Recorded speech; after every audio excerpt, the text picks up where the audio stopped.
What's up, ladies and gentlemen? Ali Abdo, or X here. We're at the Capcom Ultimate Super Fantastic Noodle Showcase. With me right now is Seth Killian. How you going? How you going, Seth? Good day.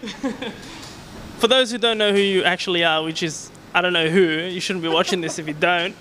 Who are you, Seth? I'm just this guy. No, I work at Capcom, and I'm a special combat advisor, and we're here today with Street Fighter X Tekken. Cool.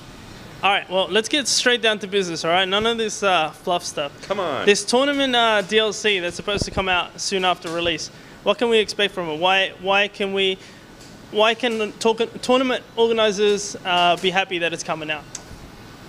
We're still working on exactly what the contents will be, and it's not in a secret mode. It's just we're still working with first party to see what they're going to let us do as far as trying to make things streamlined for letting people pick their gems and find good loadouts. So again, it's up to the tournament organizers to figure out what works for them.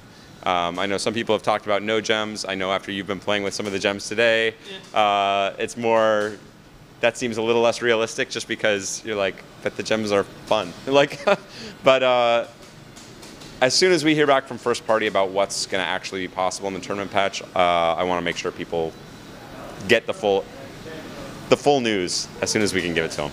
Would Capcom be disappointed if tournaments around the world just stopped, like didn't use gems, or they don't mind as long as the casual audience, still use it? It's okay. I guess you could look at it from the Smash Brothers kind of perspective of, was the Smash Brothers team, or would they be disappointed because they turned off items or something like that? In that game, I don't think they were necessarily going for competitive balance with items. I think they actually, whatever. It doesn't. This isn't about items. But in our case, I think, there would be some disappointment just because gems are so integral to the way the game was designed that you can still have a fun experience playing without gems. It's just not as rich, at least in our view. So, are they required? I mean, you guys have been playing and not really paying attention to the gems because you don't have full customization options yet. And it's also, even if you have the gems, I'm sure we'll get to this later. It's not like a win button, right? Like you can, you give the best gems or whatever, or a great loadout of gems to a weak player and turn them loose, and they're still going to get crushed by a better player every time. Well, after playing it, my only complaint about gems so far is the colors. I really hate the colors, but other than that, you don't really even notice it. Yeah, you will notice as you go further on, like when you start realizing what the conditions of activating those gems are, you start to get different setups. As I talked about, like, I know I was talking to you about this earlier, like I'll do combo that maybe uses a couple more special moves, but does a little less damage to try and set up a gem activation later on, and try and get like a certain timing and rhythm around that so I can organize my offense. It does get quite interesting, but at the beginning, there's so much to dig into, even apart from the gems, that they sort of not important at this stage. Hopefully people will want to play with the gems, but it's up to the tournament scene to figure out what works for them. All right, so you haven't had a chance to play as much as you would like, but what have you noticed the changes from the latest build? Like one thing you were saying was the alpha counter is a bit more strict. Is any other changes you noticed? There's a lot of changes I noticed, but I play a lot of different builds of the game. So I'm happy that we finally have a build that includes gems and a few other things out for people to actually play with. Something we should have had a while ago, and obviously there's challenges with development to try and make sure that there's you got to make the game as well as making a build that other people can play.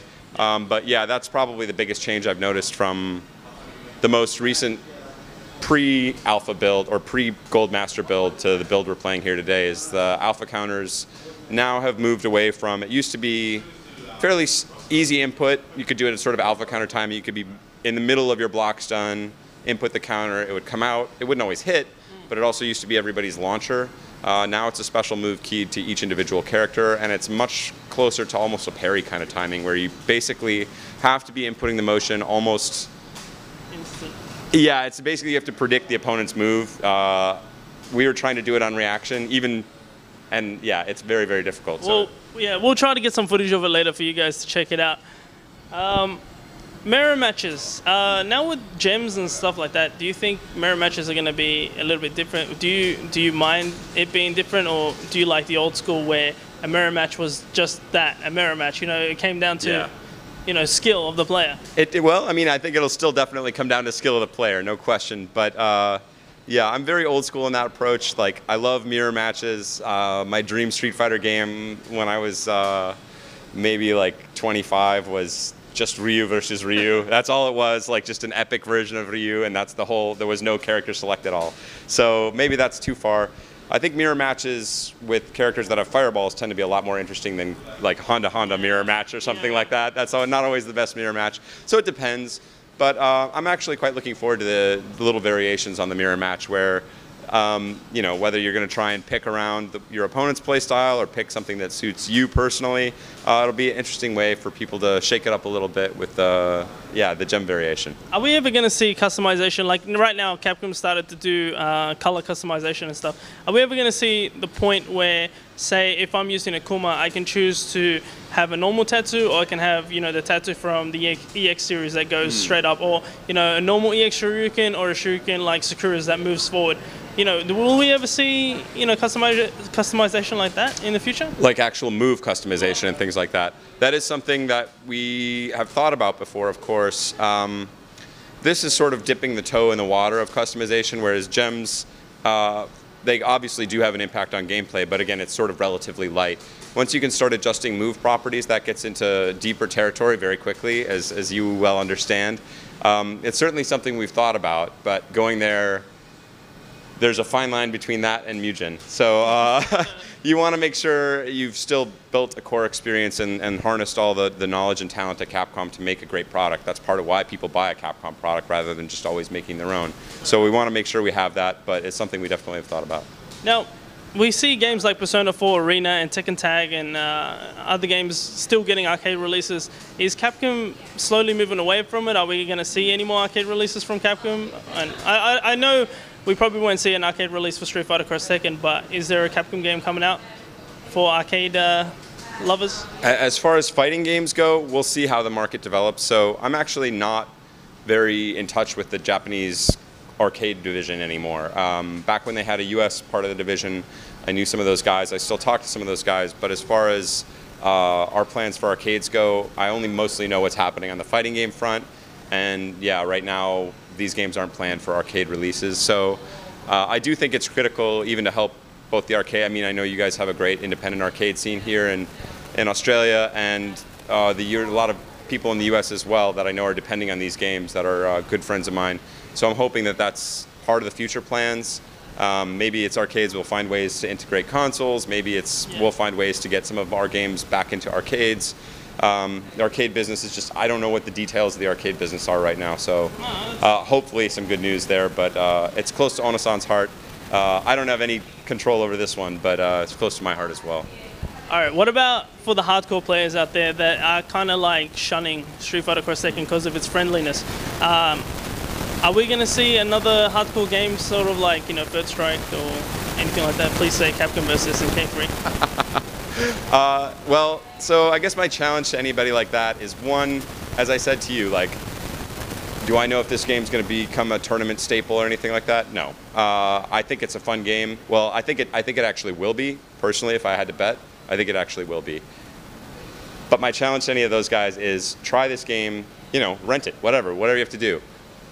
This game is really fun. Like, you will have a fun time and start experimenting and discovering things very quickly. It's got this sort of addictive kind of quality about it.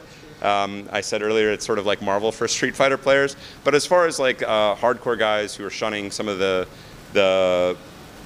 you call it noob-friendly aspects or something, noobs are the lifeblood of a community. And I think that's one of the ways that the fighting game scene faltered in the past, was not enough ability to draw those guys in and asking new players to do too much too quickly. So the idea with Street Fighter Cross Tekken has been to create that kind of deep experience and have all the elements of a difficult, complicated fighting game.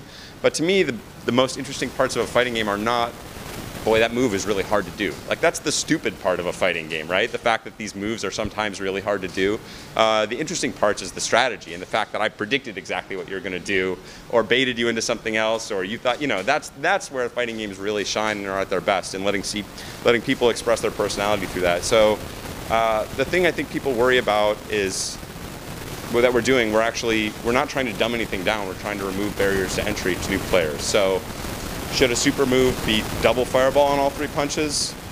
Maybe, but why? Why can't it just be 1 fireball on all 3 punches? Does that make the game worse? Like, it's not. I mean, there's many layers to go with that, but with some of the gems, the assist gems, the idea is explicitly, let's extend that helping hand to new players. So anybody that's ever done, it's funny because if you see somebody in the community and all the stuff you guys do and everybody else around the scene does a great tutorial online to help people understand what plinking is or anything else that they're trying to explain or hear the basics of this character, nobody goes, oh man, that's noob friendly. Look at you. Everyone acknowledges that's great, that's critical, that's a great thing to do for the community. So that's part of what we're trying to build into the games to make sure that that helping hand is extended to new players and that people that haven't had the same experience that you and I have with the fighting game are able to pick up and play and jump in and sort of taste the magic that we've been hooked on for so long. That was a really good answer. Like, I didn't expect that. I expected something like, shut up, bro, you don't know what you're talking about. But that was good. Go with that, shut up. All right, moving on from Street Fighter Cross Tekken, we established that's an amazing game. All right. Done. Yeah, done. That's it. Sold. Everyone's going to buy it. AE and Ultimate Marvel vs. Capcom 3, are we going to see more DLC for it, or is that it for those games? No plans on either front right now. So I say that, and sometimes the brass makes me look like an idiot later because it's like, it looks like the piggy bank's empty. We got to crack something out real quick. And so, yeah, sometimes it's the case that we don't have plans, and that's true, and then plans change. I'm sure anybody who lives life as a human is familiar with changing plans. But honestly, right now, there are no plans for that kind of thing. And the team for Ultimate Marvel is now busy on other stuff. So that's, I think, another...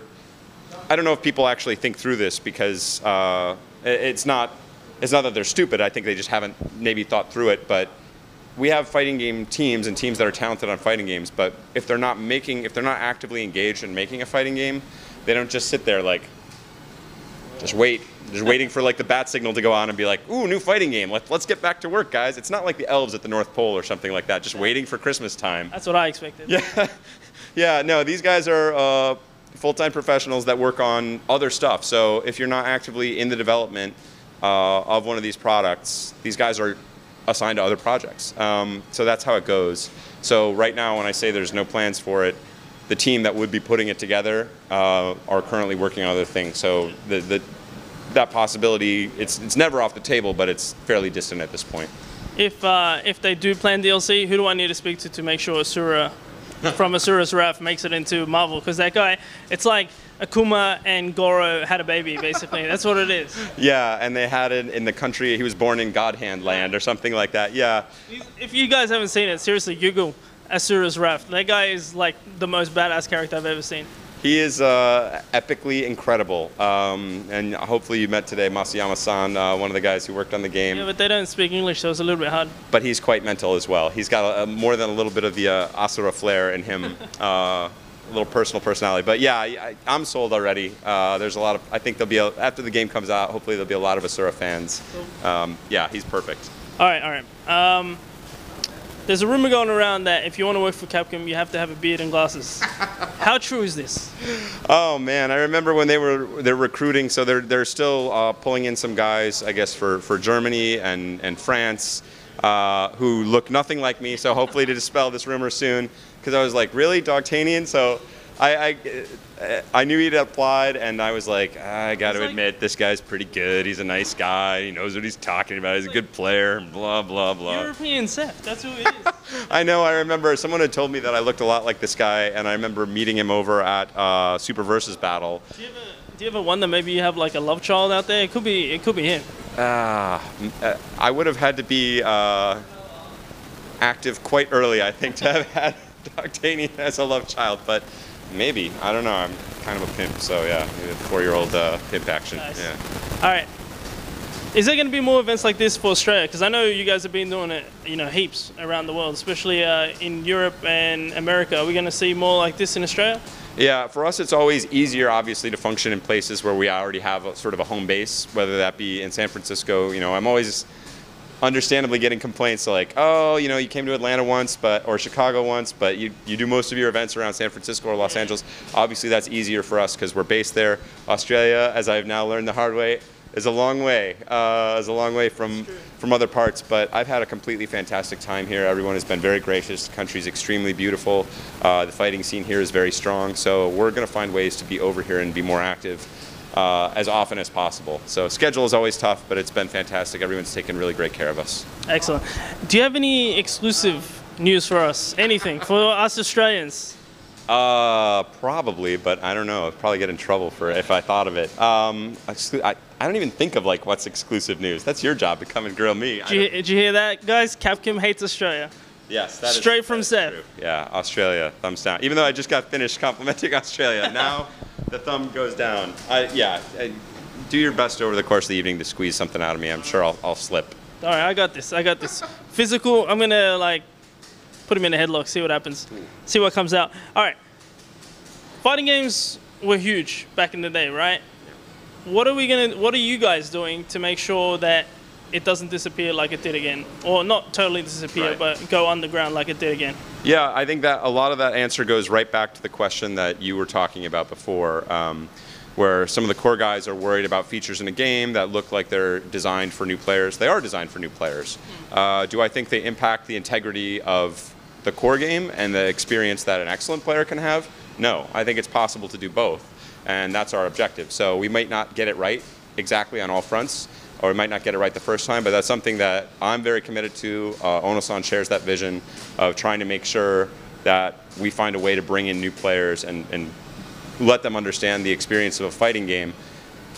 The other things we're going to be doing, trying to engage the community on multiple fronts. We've got some big plans, competitive plans that'll be coming down the pipe, hopefully very soon.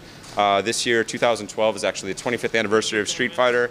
We take that very seriously. We don't want to just be looking backwards at everything Street Fighter has been to date. We want to be painting a vision forwards for the future. So I think the competitive scene in particular will have a lot to look forward to this year from Capcom. Cool. All right. Any last comments? Anything you want to share? Any shout-outs to whoever you want? Shout-outs? I don't know. The internet's a big place, man. There's a lot of people on it these days. Is there someone like? All right. Look, you might have seen that Perfect Legend video of him bagging out, the shit out of Mike Ross. Do you want to bag out Mike Ross? Everyone likes bagging out Mike Ross. Not me, man. I'm pretty happy, easy to please. Thumbs up to Mike Ross. Yeah, I don't know. Australia, it's got to be another shout out to Australia. Melbourne. I can't say it properly yet. I'll learn. I'm close. I can fake it. You guys have been awesome already. Everyone here in Sydney has been just amazingly cool. I've been really impressed with the whole scene so far, and I know you guys have been keeping the fires burning down here and really, put your stamp on the global map. So my hat, if I was wearing a hat, would be off to the entire Australian scene so far. So congratulations on everything, and good luck in the future. And hopefully I'm going to be back down here with some regularity, both to work on my tan and spread the Capcom fighting love. Sweet. All right, cool. That's Seth Killian, everyone. Thanks for your time, bro.